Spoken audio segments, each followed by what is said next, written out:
A warm good morning to all of you, respected principals, sir, teachers, and my dear friends. My name is Sudhanshu Sarvikaraut and I am from grade 6C for shift.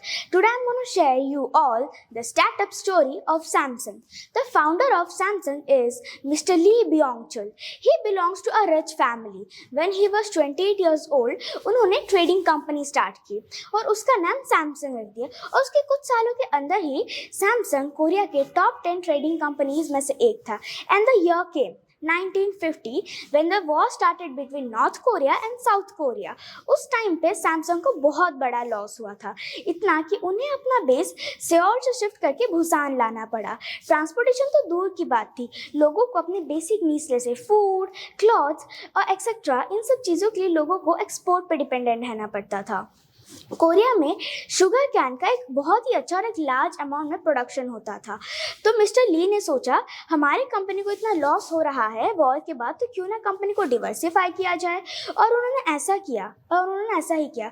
उसके बाद उन्होंने एक sugar refinery company start की जिससे कि उन्हें बहुत ही ज़्यादा प्रॉफिट मिला और उन्होंने इसी प्रॉफिट को टेक्सटाइल इंडस्ट्री में इन्वेस्ट किया ताकि वो लोगों के लिए रीजनेबल प्राइजेस में clothes, foods and other essential चीज़ें प्रोवाइड कर सके.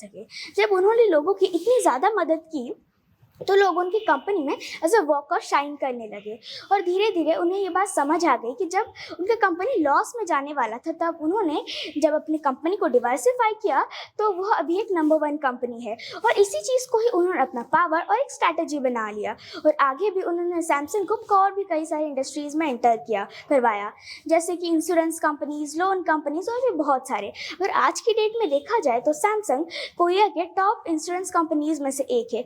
उसके बाद उन्होंने सोचा कि हम इन सब चीज़ों से अगर इतना ज़्यादा प्रॉफिट मिल रहा है तो क्यों ना हम इलेक्ट्रॉनिकल्स फील्ड में भी एंटर करें. और उन्होंने वैसा ही किया और 1 साल के अंदर ही उन्होंने अपना फर्स्ट प्रोडक्ट लॉन्च किया जो था एक 12 इंचेस का ब्लैक एंड वाइट टीवी.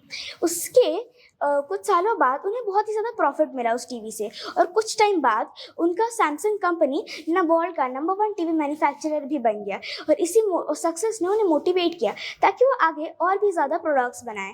और उन्होंने उसके बाद और भी प्रोडक्ट्स बनाए जैसे कि एयर कंडीशनर्स, कलर टीवीज़ और भी बहुत सारी चीज़ें. उन्होंने ये चीज़ नोटिस किया कि जो उस टाइम पे सेलफोन्स आते थे या फिर जो कंपनीज बनाती वो काफ़ी ज़्यादा थिक होती थी और हैवी भी होती थी, तो रेगुलर यूजर्स और कैरी करने के लिए बहुत प्रॉब्लम करती थी.